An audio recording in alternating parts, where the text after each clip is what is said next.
Hi, art students. This week, we're going to continue to work on our art projects, and let's start with the Godzilla of the week. So first, let's look at the numbers. Legion is actually a Gamera monster. Gamera is like a fighting turtle, like Godzilla. Anyways, he only got 4 votes, so not very many. Mechagodzilla Classic got 15 votes for second place, which is pretty good. And Godzilla 2000 received 20 votes. And then finally Mogra, who you probably don't even know who that is, only received 4 votes. So Godzilla 2000 is the winner. And so I'm going to show you Godzilla 2000. So here he is. Okay. You can tell that this Godzilla's way, like, he's different than the other Godzillas. Like, look at his spines, like they're all spiky. And he has a real more aggressive look. He's pretty awesome.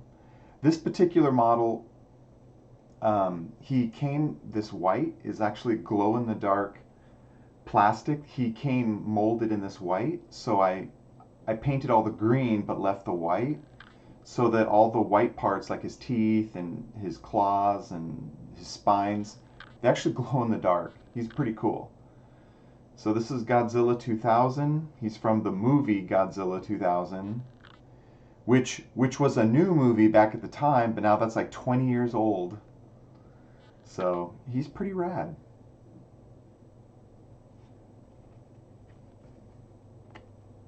All right. Okay. Don't forget,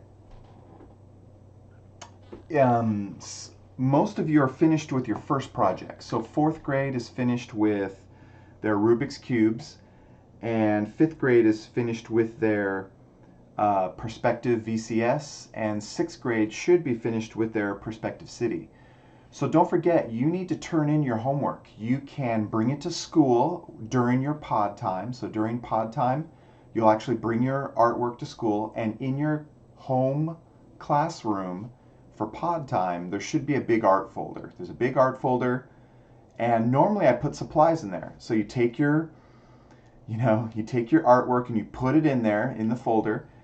And then I also have art supplies for this week as well.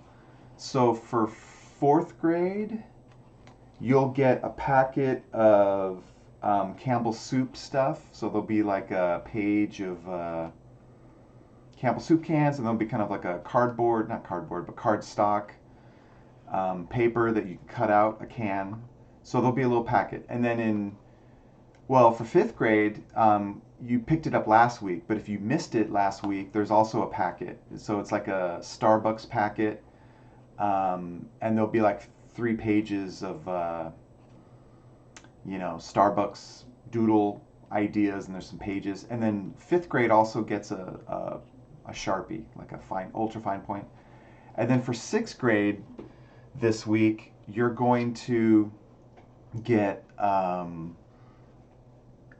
like 6 pages of construction paper, colored construction paper. So pick that up. Now, remember, when you come to pod time, you'll bring your work and put it in there, and then get those art supplies, whatever grade you're in, and you'll get those specific art supplies, and you'll take them home. And then you'll turn in your artwork in that folder. So 6th grade's going to turn in their city, their Perspective City. 5th grade's going to turn in their VCS, and I already got a couple. So here's some you can see. So I already got a couple of these for 5th grade. And then 4th grade, you'll turn in your Rubik's Cubes. You'll actually put it in that folder. Now, you can also turn it into the office. So let's say a parent, is just going to run to school to pick something up. Your parent can actually drop off your artwork in the office. I have a big art folder in the office. That's optional. And they can also pick up art supplies in the office too. In that big art folder in the office, I have the different art supplies for the different grades. So they can kind of look through that folder and they can find what they need to bring home for you, right? But it's better that you pick up your art supplies during pod time. Now, if you're a remote only student, if you're remote only, then, and you want to turn in your artwork, you can just take a picture of your artwork, like you can have a parent take a picture of it and they can just email it to me. They can email it to me directly, or you can upload it to Canvas. Either way works. I'll check both. I'll check Canvas and I'll see, oh, this person, sent me a picture. I'll check it out. Or if you send me an email directly, I'll find that as well. So make sure you're finishing your artwork and turning it in as soon as you get a chance.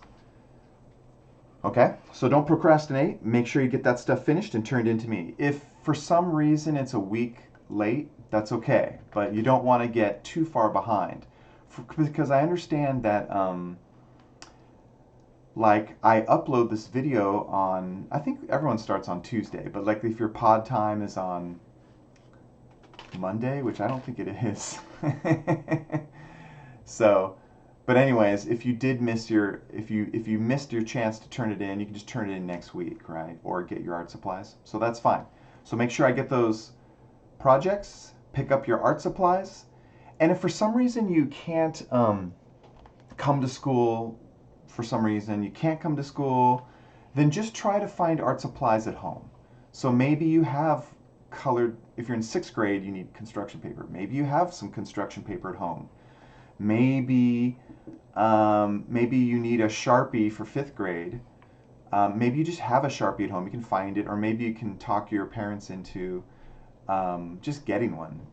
Like I'm not asking for crazy stuff. I'm asking for stuff that normally you have at home, and if not, it's probably a good idea to have at home, like markers or crayons. Like you have crayons. You don't have crayons? You should probably go get some. Everyone, it's a good idea to have crayons at home, right? Anyways, or markers or whatever. So anyways, that's it. So let's get onto the video where we actually start our artwork. Hi, 5th graders. This is our 2nd week of our Starbucks Doodle. Last week we finished one practice page. So last week you used pencil and your fine point Sharpie and any other kind of marker you might have. Really? To finish this, so this is our page. Boy, that autofocus. So this is what we did last week, and you came up with your own designs, whether they were flowers, autumn leaves, animals, stars, zigzags, whatever, or just lines. And we have it in this example here that you can look at, right? And so you can get ideas. You can look online too to get ideas. If you search Starbucks Doodle, just have a parent with you when you search on the internet, because the internet is terrible and you never know what's going to show up. But there are a lot of really neat ideas out there, because a lot of people, a lot of artists, mainly art students, but this is a thing. It's kind of a fun thing to do, and a lot of college art students do this for fun, and it is fun. So today, what are we working on? Well, hopefully you got a Starbucks cup. So I got a Starbucks cup. I didn't have to ask my parents to go get a Starbucks cup. I just went and got one. I got a coffee, and here's my cup. So you can ask your parents. You can say, hey, mom or dad, or grandma. Grandparents are suckers for this kind of thing. Like, oh, I need a hot chocolate, or hey, grandma, don't you want a coffee? Starbucks. Anyways, and you can go through the drive-through. It's safer, for COVID and stuff like that. But if your parents are like, no, there's too many germs out there, we don't want to go out, or we don't want to support Starbucks because it's an evil institution, I can thoroughly understand that. If your parents or grandparents have that attitude, you do not have to get a Starbucks cup to finish this project. It's just way more fun to get a Starbucks cup. But that's okay. You don't have to get this. So if you didn't get a Starbucks cup, or your parents just don't want to go get you one or whatever, that's fine. You can just do practice page 2 and you're going to do a new design. Just like last week we did one, you're going to do a different one, right? So you're going to do a different one this time. Maybe last time you did flowers, this time you want to do fireworks, or you want to do wallpaper designs, or wavy lines, or geometric shapes, or anything you want to do. You can sketch out your ideas on a scratch piece of paper really fast, and then you can kind of come to this, and you would use just a regular pencil. You can use a number 2 pencil. You know, we talked about that. Okay, great. Big deal. We did that. So if you can't get a Starbucks cup, I fully understand. No problem. Just do practice page number 2. Mine doesn't have a number 2 here, but you have practice page number 1 and practice page number 2. No Starbucks cup, then you're going to do practice page number 2. No problem. Just make sure you put your name on the back, just like practice page number 1, and you'll turn in both of these pages to me, you know, in that big art folder, right, in your homeroom class. Now, you don't have to cut it out. You don't have to cut it out and fold it. But if you wanted to, you could. You could like you could cut this out, and then you could like paste it or tape it, and it'll look like a cup. So it won't be perfect, but it'll be pretty cool. So you can do that if you want, but you don't have to. You don't have to. It's easier just to turn it in like this, right? Just flat, and then later at the end of the year when you get your Starbucks cups back, you can then you can cut it out and make it into a cup and put it on your shelf or whatever. Okay, so hopefully we got a cup. If you got a cup, then instead of doing practice page number 2, you're actually going to draw right on a cup, and you're going to be inventive and do whatever you want. Now you can see that I've already done mine, most of it. I didn't finish Godzilla here, so you can see I have a Godzilla theme happening, and I haven't finished Godzilla yet, so I'll draw with you part of the way. It's just that it takes so long to do this. I wouldn't be able to do this in like a half hour, so I kind of finished part of it, and then I'll show you, and then you'll just do it. The ultra fine point Sharpie works best, but you're going to use a pencil first to kind of draw your details. Now, you can get ideas from your practice page number 1, or you can just quickly use practice page number 2 to kind of jot down your ideas, especially if you're doing something different. Now, if you do have a cup, you did do you have to do a practice page, but you can copy your practice page number 1 onto your cup, because it's difficult to actually draw it on the cup, so that's legitimate. You can do that. Maybe you want to do something different from practice page number 1. That's fine. You can just work on your cup with something different.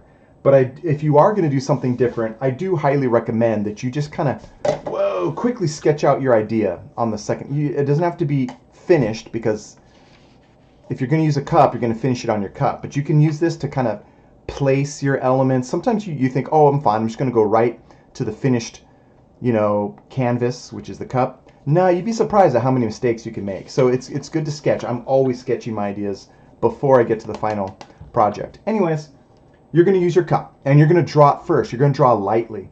Let's see, you can barely see it. Let's see here. So you can kind of see I have some wavy lines in here, and I got some lines here. And so what you would do is you would take your pencil, and you would just simply draw your details, right? You would kind of go in there and draw it. You're probably not going to see this very well because I'm drawing lightly, but I would go in and I would draw my details. Now, if you have a lot of texture in your drawing, like Godzilla has a lot of texture. Like he's got a lot of texture. Like he's got all these folds and wrinkles on his skin. I almost don't have to draw in every single fold and every single little bump, because when I use my pen, as long as I have the general lines in place, then I can fill in those extra like wrinkles and bumps with my marker. So you don't have to draw in everything, but you should draw in a lot of it, most of it, right? So you would draw it with your pencil. Okay. Then what you're going to do is you're going to go to your fine point Sharpie, ultra fine point. Oh, and by the way, before we go into this, I use both. So I use my ultra fine point Sharpie to draw the details, right? But if you have big kind of black areas like a background, or just for emphasis, sometimes you want to have thicker, bold lines, you can use a regular Sharpie. It'll give you a bolder look. But then for details and just the normal drawing, you use the ultra fine point Sharpie. And you should have gotten this from school. There was a packet and a pen you should have gotten. Oh, and be sure to bring this back to school, right? This is not to keep. I'm going to tell you that like 10 times today. Because we'll need these for other future projects, right? So just bring it back to school. Don't lose it or anything. Now, before you start drawing on your cup, put your name on the bottom of the cup. So you'll just put, your name. And then put like the initial of your class, and you can circle it. So let's see. So if you're in Mrs. Johnson's class, you just put a little J and you circle it. And then you put your name, right? Make it easy to read, Okay. Let me quickly show you how to fill in blacks real quick. So you can see I kind of filled in the background. You see I got a little city down here, and I kind of filled in some black here. But down here there's some city, and I haven't filled it in black yet. So here's like his tail, and I need to fill in this in black. So what am I going to do? Well, usually, and you probably know this, but I'm just going to show you anyways. You could just start filling it in, but it's dangerous because you might go out of the line, or you might just be a little careless. And so what I do is, and I recommend this, is that you kind of go around the edge, right? They call it, though there's different things to call it, but you're going around the edge. So edging, or I don't know, I'll just call it edging. But I'm going around the edge first before I fill everything in. Why? Because I'm not just filling in. I have less control when I'm filling in. But when I go around that edge or that shape real carefully with my line, I have more control. Then when I'm all finished, I'll go in and just fill it in. And then I'll have this kind of big black border, so I know to stop and be a little more careful there. So I'm kind of going along those shapes carefully.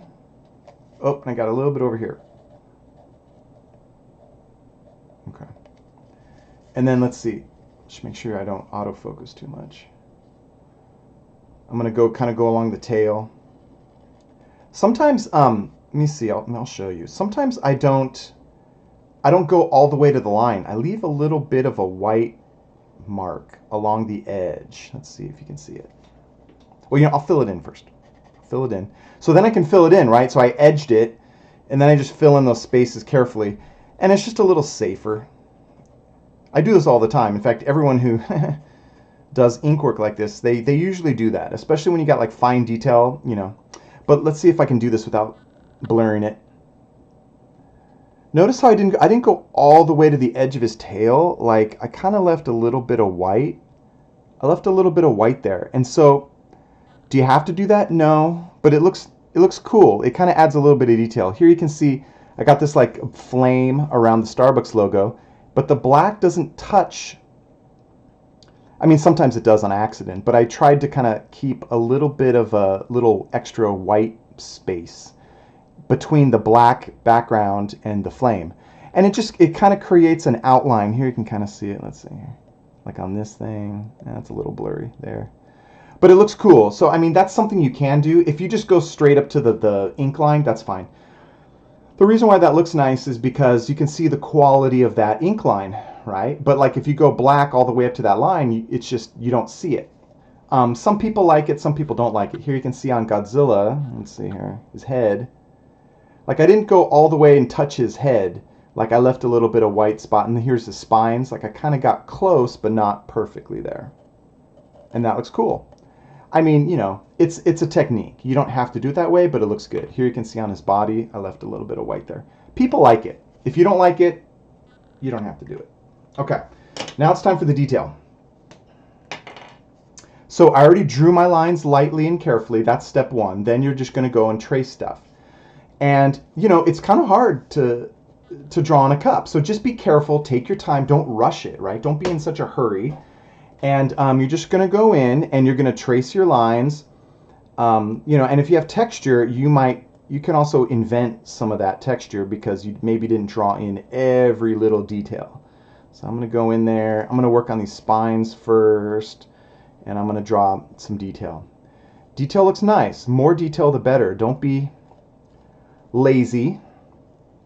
This will you will find that the more work and time you put into artwork, the better it looks. The more you will like it. Like, what's the point of hurrying up through something and it doesn't look very good?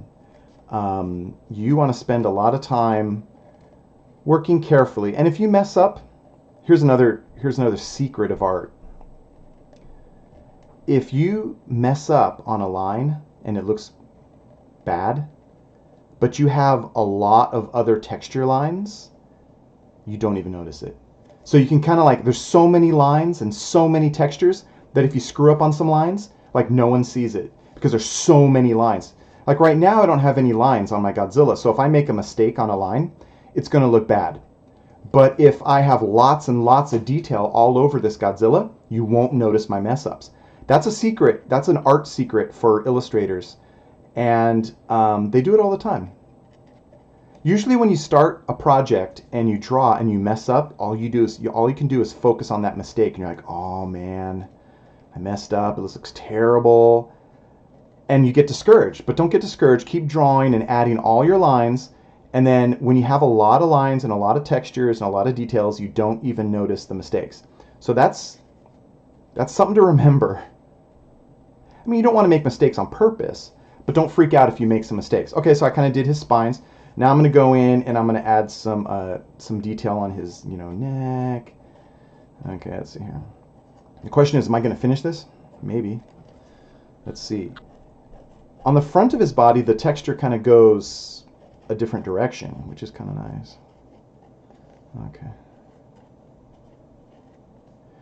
There's another thing that I want to show you. I'll show you some texture techniques.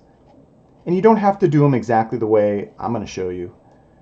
But it might give you some ideas, and you might like it. Notice that here's his arm, and notice how the texture on his arm is bending around his arm, and it makes his arm look rounded.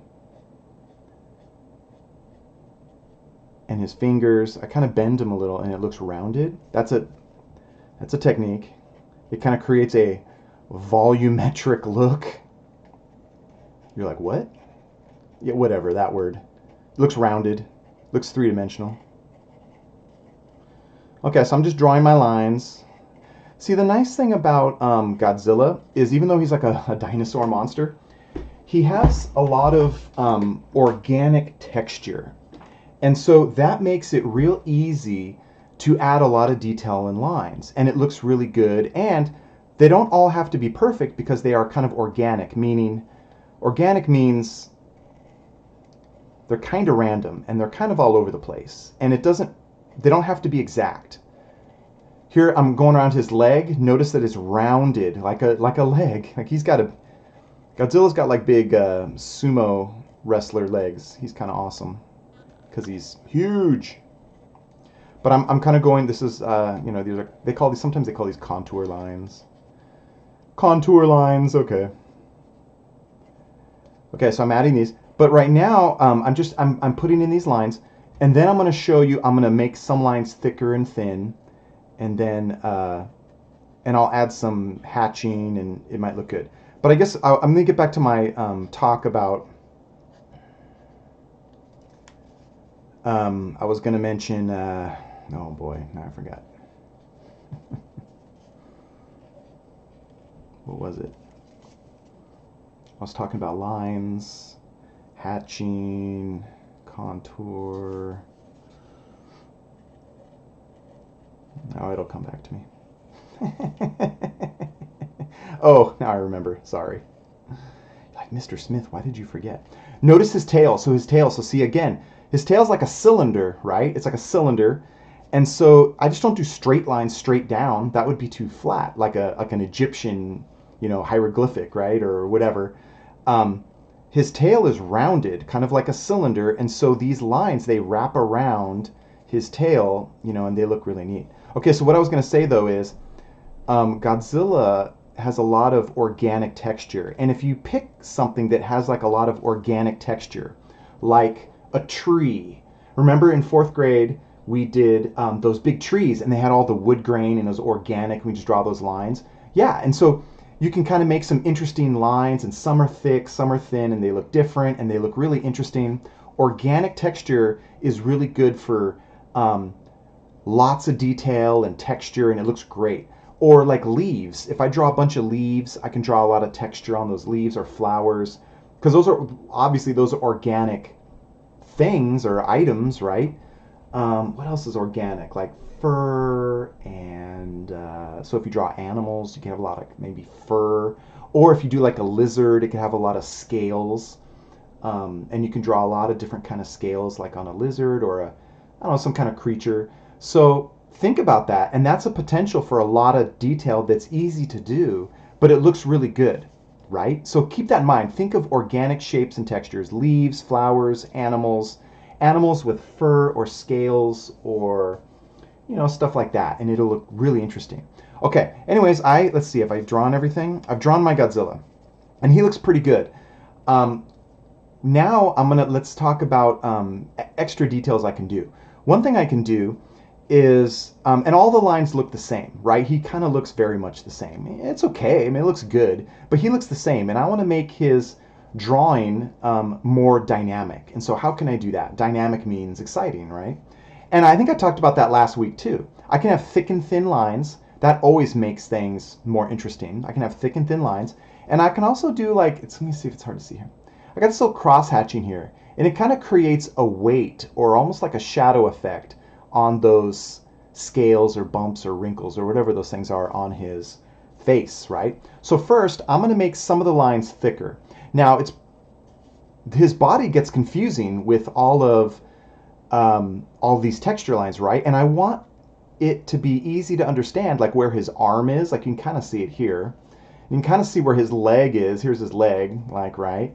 So one thing I can do is I can kind of trace the edge of his arm or important parts of the drawing to separate. Like I want to separate his arm from the rest of the texture lines on his body. There. So already it's easier to see his arm, right? Okay. And then here's kind of his leg. I want this like leg line to be kind of thicker. There. Okay, and then he's got it down here too.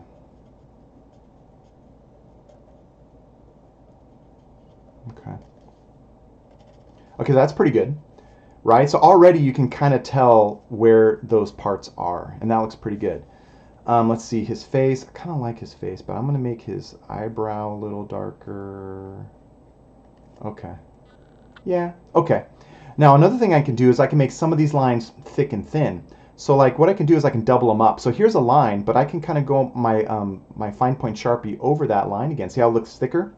Not every single line, because then they'll all just be thicker, right? So I'll kind of skip some. So like maybe the important lines, like this one will be a little thicker, right? And then maybe I'll go here, like this will have like I don't know, like a little bit of a shadow. Okay, and I'll skip some of these, maybe go down here, maybe this one will be thick. Like I'm kind of skipping every third or fourth line, and I'm kind of making those a little, there, you can see it on the screen, yeah, okay.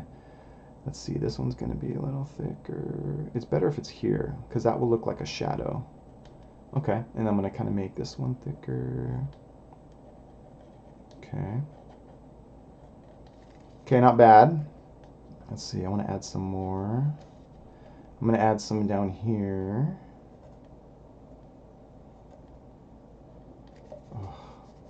Okay, and then onto his tail. See how all the tail lines are the same? So some of these will be thicker. So I'll do that one, maybe this one. And I'm kind of randomly picking these. It doesn't really matter which one you pick. But you don't want to do every single one. Here, maybe I'll add a shadow in here. Maybe a little thicker line here. There, not every one, right? And I go, oh, yeah, it looks interesting. A little thicker line here, maybe a thicker line here. Okay. Now, the texture is getting smaller, so maybe I don't want to have too many of these now. Maybe I'll just do a couple more here. Okay. That looks good. Okay, whatever. Now, I can also add some thin lines. Now, the problem is it's hard to get super thin lines. Like, if your pen's running out of ink, you can get thinner lines. But let me try. I'm going to try to add like barely any pressure with my pen. And so I want to get some thin lines in here. Yeah, they still look the same. I could get a thinner pen. They sell them, but don't worry about it. Don't worry if you don't have like a thin pen. They have these pens called microns. Oh, they're right here. I'll show you. You don't have to get these. These are what Artists use all kinds of different markers. It's called micron, and they have numbers. So this is number 8. Number 8 is probably a little thicker than this ultra fine point Sharpie, but they've got like a 4 and a 2 and a 1. And the smaller the number, the thinner the line is. And so you can get real thin lines. I use these for my comic books and stuff. But don't worry, you don't have to use those. This is fine for what we're doing. But they do sell really thin. You know, manga artists do it too. They use like different kinds of pens. Some are thick, some are thin, and it adds a variety of line that is dynamic. It looks good. I forgot to add some thicker lines in here.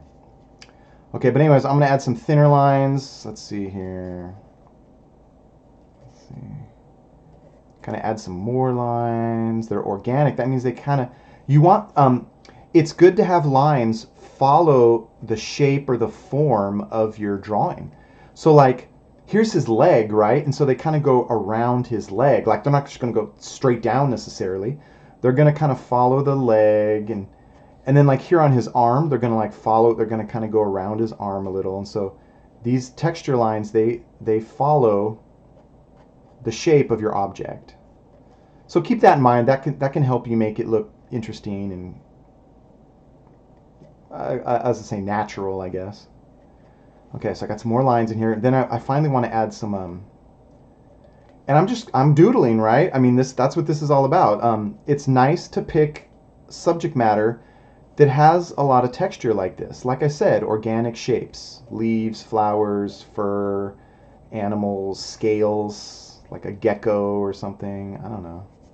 There. Okay, let's see here.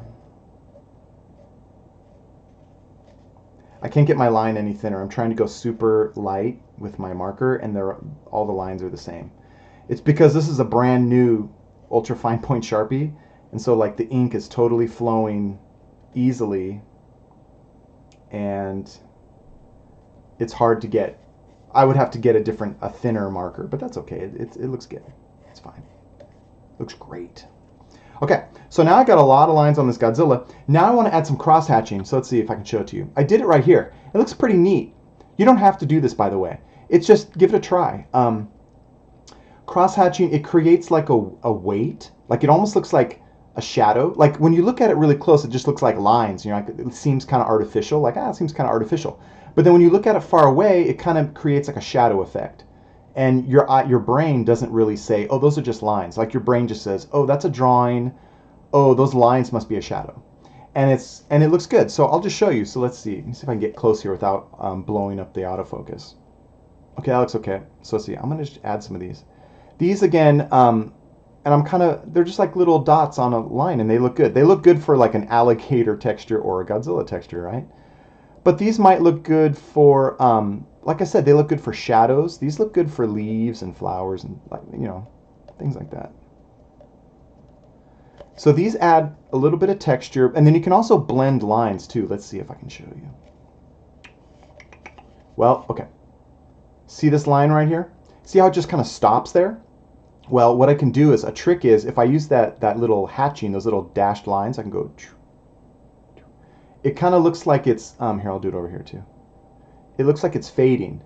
Like that line looks like it's fading. It just doesn't come to a direct stop right here. Like I can add a little dot there or a line, and it looks like it's fading. That's another trick. I do it all the time. It's like you kind of fade your lines with dashed dots. So let's see.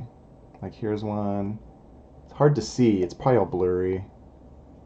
But that's another fun thing you can do with these lines. Hatching lines, you know, there's all kinds of names for these things. Usually hatching is like, I don't know. It's like this for shading. Should I show you hatching? Here, I'll show you. Circle. Okay, so if I want to shade this, I can, if I'm using a marker, I can use hatch lines, hatching. And so here's the trick though when you do it. You want them to be neat. Here, I'll draw like a bad one, and I'll draw a good one. They may not look too bad. Okay, but so what I do is, there's going to be a shadow here. So I use, these are hatch lines. And again, notice how they kind of curve a little bit. And it kind of looks like a shadow. You're like, oh yeah. But here's the trick. How do you make it even more darker? Like, do you just scribble in there?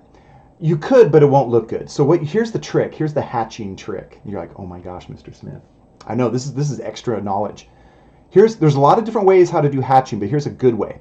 What you do is you want to double up your lines, and what you could do is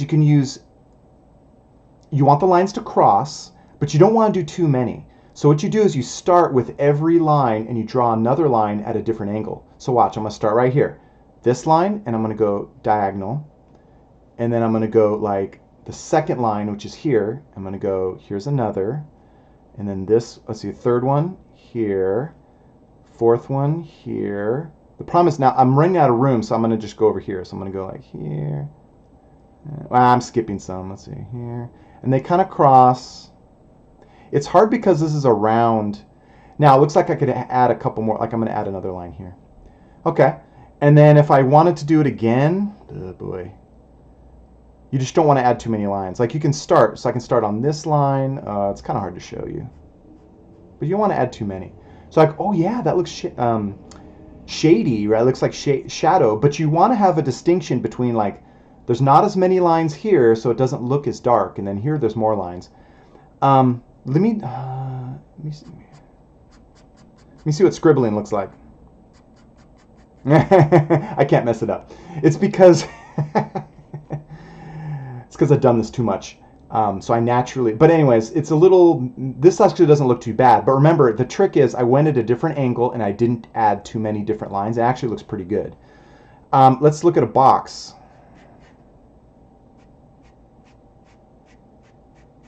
Hatching, so it looks shaded.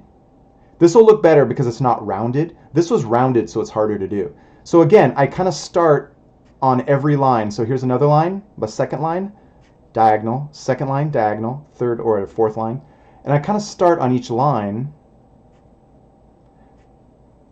You're like, oh my gosh, Mr. Smith, there. Okay, and then I forget what you do. I never do more than two. Let's see. They go a different angle. I'm not going to mess it up. But like you pick another line, you go to a different angle, and then you pick lines. But you can see where every line I kind of do another line. So I go, dude, one here, one here, one here. It looks neat. Some people, I'm not sold on this. Some people love it and they do it all the time, and they have like real specific techniques. Anyways, you could do something like this on your Starbucks Doodle. You don't have to. It's just, this is hatching. So hatching, cross hatching is hatching for short, cross hatching because the lines cross, and it creates like a shadow effect. Just something to keep in mind, something I can educate you about. So your parents are like, wow, he's talking about complex artistic techniques to my fifth grader. I am, and they don't have to do it. You don't have to do it. It's just something to keep in mind. But practice it. A lot of people like it. I like it a little bit, you know. I like it. I like the detail. So I'm adding these lines, right? So these aren't true cross hatchings. They're like, I don't know if they have a different name. They might. They're little lines. That's what they're called. Someone probably has a technical name for it. Like, oh, Mr. Smith, you don't know the technical name for those little dot lines you're doing. But it looks neat. It adds texture and variety. And I'm not doing it everywhere perfectly, right? Because he's a monster. He's not perfectly. Not everything is identical and the same. So I'm just adding some of these lines, and they really create a nice texture balance. Okay, so now I'm going to go to his tail. If I add not too many lines, but if I add more lines on the bottom of his tail, it will create a shadow effect. So watch, I'm just kind of going a third of the way or the halfway, and see how it kind of looks more like a shadow. I'm not going. See, some of the texture lines, they go all the way around, but these shadow lines, they kind of only go. I'm running out of room here. I don't have very much space. Halfway, and it kind of creates it more of like a shadow. And I can add some of those little hatching lines, cross hatching. Okay, here we go.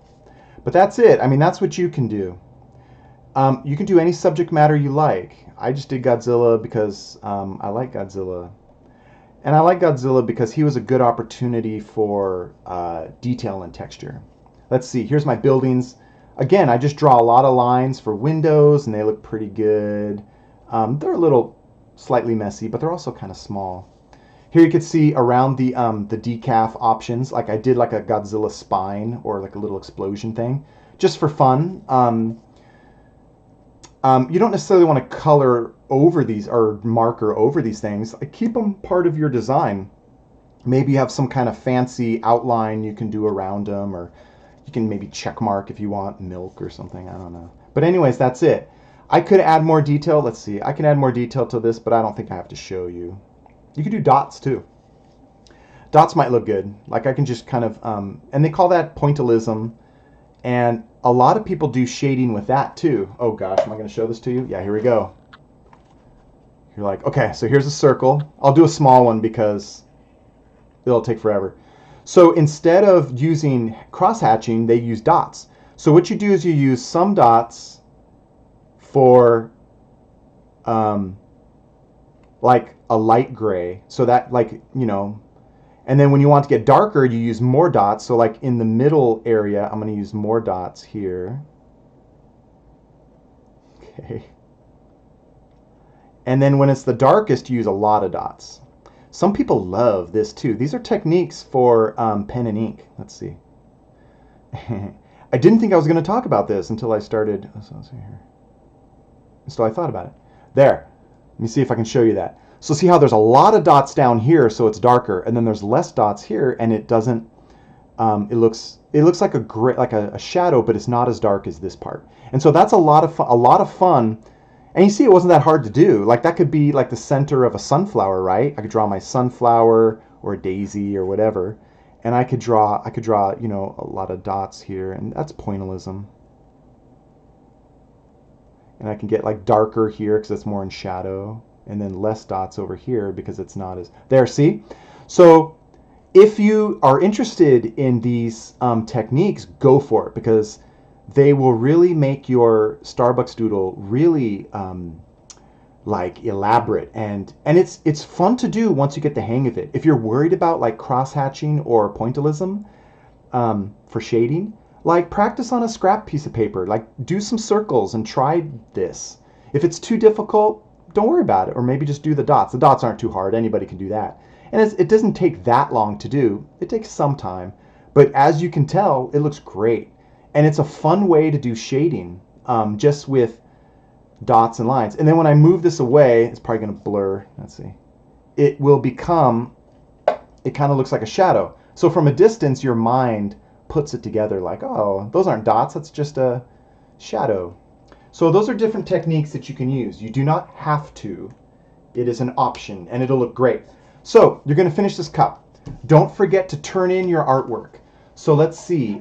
This will be kind of hard to turn in, but still turn it in because I want to see your cups. Make sure your name's on the bottom. Bring it to your classroom. Hopefully your teacher will be nice enough. Maybe you can stack them in a pile, and then I'll collect them, you know, in a week or two when you're finished with this, right? So when you come to school for your pod time, turn these in. If you didn't do this, if you did 2 papers, you know, if you did 2 practice pages instead, then just put your name on both of them and turn them in, and I'll collect them. You don't have to do a cup if your parents won't let you get a cup. That's fine. You don't have to get a cup.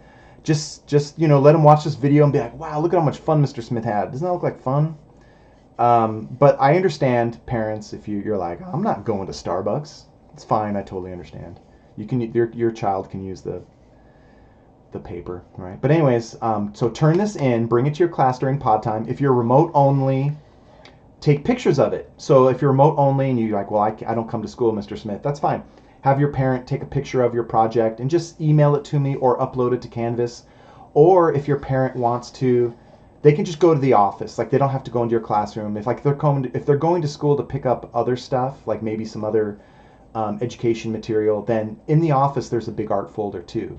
And everyone can just, it's like an extra folder, an extra art folder, and your parents can put all their, you know, they can put the finished artwork in there, and they can get new art supplies. I'll have different folders in the folder, you know, for 4th, 5th, and 6th grade. So like, oh, I need what for 5th grade? Let's see. I haven't figured out what you're going to do next week yet, but there'll be something in there, and you'll just pick it up. So that's it. So I hope you have fun working on your Starbucks doodle. I hope it was fun and creative. I can't wait to see what you chose to do for your Starbucks Doodle.